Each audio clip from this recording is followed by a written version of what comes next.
All right, Hero Webcomics here. Next episode of Hero Webcomics: Transgender hate mail, homosexual hate mail, atheist hate mail. Basically, me reacting to a bunch of screencaps of comments that are responsive comments I made against the deviant lifestyles and a few other things.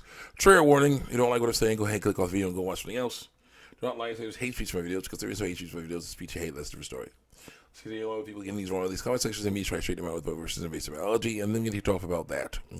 Also, it's good to get vaccinated so you can help stop the spread of germs. I got vaccinated for flu a while ago, and that helped me my body be stronger against flu. I got vaccinated for COVID a while ago, and it helped my body be stronger against COVID, so that helps out a lot. Let's get you on here. Yeah, I talked about my headphones, why this guy is taped up now, because the screws messed up. So you can continue on here. Someone says, there's going to be overlap. I just wanted to talk about this. DEI hate mail, part 16. Someone says, as a white man, I take pride that I just sit here and do nothing. And it's my fault that their games fail. I don't even have to call for a boycott. No, we don't. Because it's natural stuff. We don't want slop. We want quality. But okay, first of all, we don't want slop. Okay? Then we don't want to have slop laced with, like, stomach acid, with crap, or stomach acid or something in there. It's not just slop. It's not just bland slop. Life service bland slop. It's life service bland slop. It's slop plus anger and hatred over the audience they're trying to reach, which is a really bad idea if you want to make money. The better plan, again, I say, and I'll continue to say this forever, if you're going to make a woke game, try to fund it with games that actually sell. Try to make it as cheap as possible, And then it's like, if it fails, which it most likely will because it's woke, you can say, oh, well, whatever, that didn't cost that much, on to the next one. That's basically what they're doing now, but it costs bunches of money. So yeah, that's what they need to do. So see, I don't have to call for a boycott. I just have to be a white man that doesn't open my wallet. So I said, oh yeah, and I said something, but then someone says, you're only here because he mentioned opening a wallet. And I was like, actually, I'm here because I want a real diversity. Excluding white men is also racist and sexist. Angry face emoji. Because that person was racist. Said, you're only here because they mentioned opening a wallet because you're black, right? That's why. Yeah, no. Nope. Next failed. Someone says, you and I both. Cheers, buddy, to the next failed project. And someone says, it's a badge of honor, my friend. And it's great to see, let everyone acknowledge how powerful we are when the games fail and studios start layoffs. Smiley face. They're scared of your raw power, says someone else. This whole thing reminds me of an argument I had with a feminist in 2019 with the hate all. Click. Hetero men BS was in full swing. All I had to do was mention romance literature and films that these ideologues have flocked to purchase $2 billion genres of much larger industries, mind you. They hate us in public, but their escapism is chock full of that which they claim to hate. True. I don't know how about you, but I didn't gush about 50 Shades of Grey either. The books or either the books or the movies. There was no comma. Either the books or the movies. Nor read and saw them either, as they weren't for me. Their own hypocrisy is their Achilles heel. Every dang time, it's like a Timex watch. It takes a licking and keeps on ticking. And I say, as a black man, I also agree. Got a thumbs up because it's like, yeah, as a white man, the guy said, as a white man, it's fun to just be like, just not do anything. Still, the games fail. Get blamed for it. I say, as a black man, I also agree. Because it's like, it's not just white men. It's men of many colors. Yeah, people of different, not just men. People of different, males and females of many colors. So let's go. And someone says, yeah, I love the power of just not buying a game, and our whole world crumbles. Laughing to your cry emoji. Someone was angry. I said, as a black man, I also agree. It's like, oh, you're only here because you're opening a wallet because you're black, right? Racism. No, ignorance. Like, no. Dang it. And so it says, modernized games are so concorded. They are. And so it's an underrated comment. Thumbs up. See what you did there. And I said, but Sony is thrilled to hear that their next Star Wars game's name is used like this, laughing with a sweat drop emoji. I got 5 likes for that. So it says, and it's just going to get Dusty Born concept. Yeah, Dustborn is another failed woke game that tried to be too expensive. And actually oversaturated their colors, like a certain other game that's dying now, Marathon. The game used pretty rough game designs and oversaturation, with other colors that just hurt your eyes to look at. It's not good. And then, of course, you had the woke crap all in there. So it's like, nope. Even worse. Hard to look at. And then, you try to muscle through looking at it. You see story that's just mean, and angry and hateful. It's just not fun. So as a Concordat, ladies and gentlemen, we need to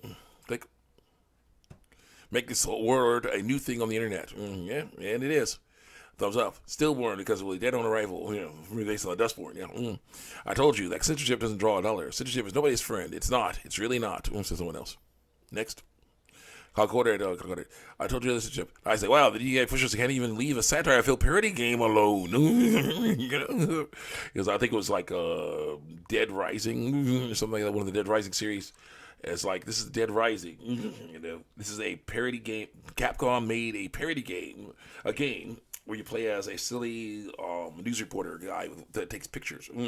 Photographer guy, all right? He runs around and beats up the zombies that shamble around the wall or whatever, and he can get them different disguises, and you get different weapons and different attacks based on what the disguises he's using.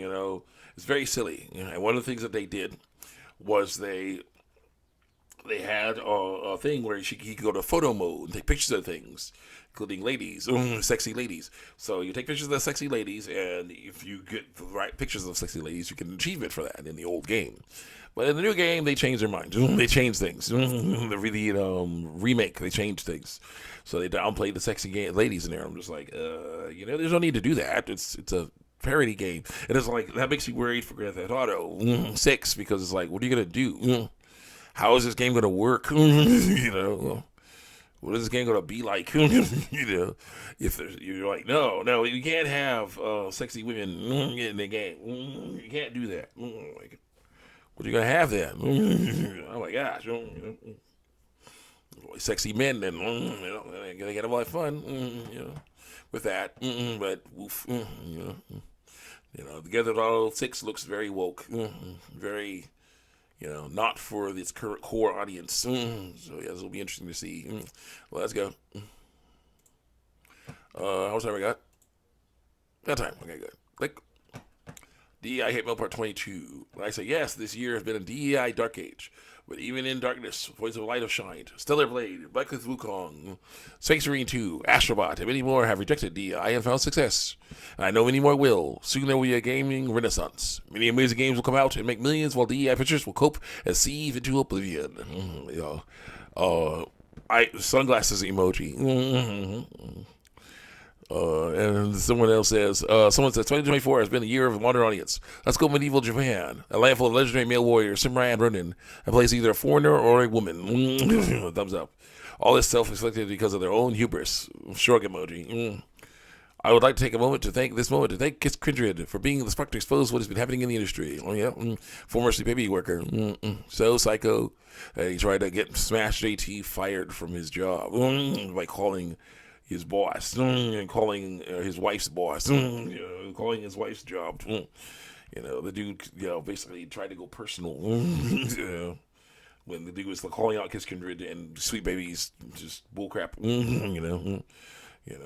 Kiss Kindred decided to go personal. In response to Smash AT pointing out obvious issues with that dude and his stuff. So bad. Let's see, what's happening in the industry? It's not for you. If not for you, all of our grifters would have nothing to cover, and our games would be getting progressively worse. Thank you for exposing the rot and decay in the game world. You woke us up and opened our eyes. Thank you. And someone says, ever since I joined a PC and ran my first PlayStation 3 emulator, I seriously cannot go back to modern consoles. So it says, they act like they're the ones in control. The overinflated egos won't allow them to see that we are the deciders. Let's continue to weed these losers out and expose them until their mere mention of modern audience makes elevators run for the hills. In the end, they will make games we will allow them to make. Because they will. Because those make money. And I say, the three trends I see are live service games. These things can make money, but most of the time, most of them fail because they are cheap and greedy and often do not have good stories. Sorry. Concord had almost no story. Dustborn had a bad story. Suicide Squad had a bad story. What's it called? High Guard didn't have much of a story. Not yet. High Guard didn't have much of a story. Marathon doesn't have much of a story. There's so many things going on with those games. 4 things. Let's see here. Let's say DEI, diversity, equality, and inclusion are supposed to be good things. My devs that push DEI usually want the opposite. Women with large breasts, not allowed. Men with big muscles, not allowed. New story that was not weird victims were oppressed, not allowed. Number 3, blaming the gamers for what really is developers' fault. It's the gamers' fault our game didn't sell well. The fact that they decided to make a game that was broken at launch, starred an ugly protagonist, and was basically fanfiction pretending to be a sequel to the games that came out before it. As soon as I got angry face emoji. And so it's the always online requirement, even for single player games, is the most egregious. As corporations blatantly ripping customer ownership rights out of the hand of the customers. So we never physically own anything ever again. We just rent permanently till the servers are shut down. To those who say only buy physical, that's not a viable solution anymore, since games require GP patches to even function. Start. And lots of times, the only thing on the disk, you say, it's the code that a server authenticates to start the download process. The corporate dystopia is real, says someone else. Oh, yeah, it's true. Like all of this along, so they stop killing games things working. Now they're working on this. They're saying, yeah, we got to figure something out. This stuff is bad news. This is not fair. This is not ethical. For, to sell someone something, but then be like, no, I'm taking it back. I think it's the guy who said, what if you bought a book? Okay. And you're like, you bought the book, you paid for it, you took it out of the store, and you're reading it, and you like the story. But then the author of the book's like, yeah, I don't want that book. I want to resell that book. So let's, stop. So I'm gonna basically turn that book off. So you can't read it. And so you have to you rebuy this book with my revisions in it. Or same thing with the DVD. Get the DVD, play the DVD, enjoy it. Watch the movie or whatever, but then it's like, nope, I want to resell that. Just make it so that, deactivate that DVD that you paid for. The same stuff going on with games right now. It's just like, wow, we paid money for this stuff, and you're just taking it back. Forcing us to try to pay more money. It's not right. So that isn't right. So hopefully they'll fix it. Best way to fix it, I'd say single player offline with online multiplayer. Make your games that way. And some of these jump and shoot games that are live service are so easy to make. Simple gameplay loops, simple stuff going on. Have robots. Excuse me. No. They call them bots, but they're basically NPCs, computer-controlled characters. Have those characters be the enemies, be the other players in the games that are live service, basically. But you're running around shooting at others. You can do that. You can progress. You can do that in a game offline with computer controlled characters, and then have a goal of some kind. Get the new weapon, get the new armor, whatever. There's ways to do things like that. Have the stuff playable on a disc that you can put in your system. And then your system runs it, runs that game, reads the disc, and runs the game off that disc through its hardware. You can just play it. Then when you're done, you turn off the game. You eject the game disc out of your system, put it into its case, put it away. Play it later. That's what you can do with a lot of older games right now. Halo, I think the original Halo games are still able to be played. You can't do the multiplayer; that stuff's long gone. But you can still play the single player campaign. They're amazing. So that's what I like, and that's fine. That's the way to do it. Give us what we actually paid for. That's why it works for me. What's that? What's in there? Oh. USBs, USB thumb, plugs. That's very interesting. Huh. Let's go. That's what time we have. Okay, see you guys next time. Check me out on YouTube, DeviantArt.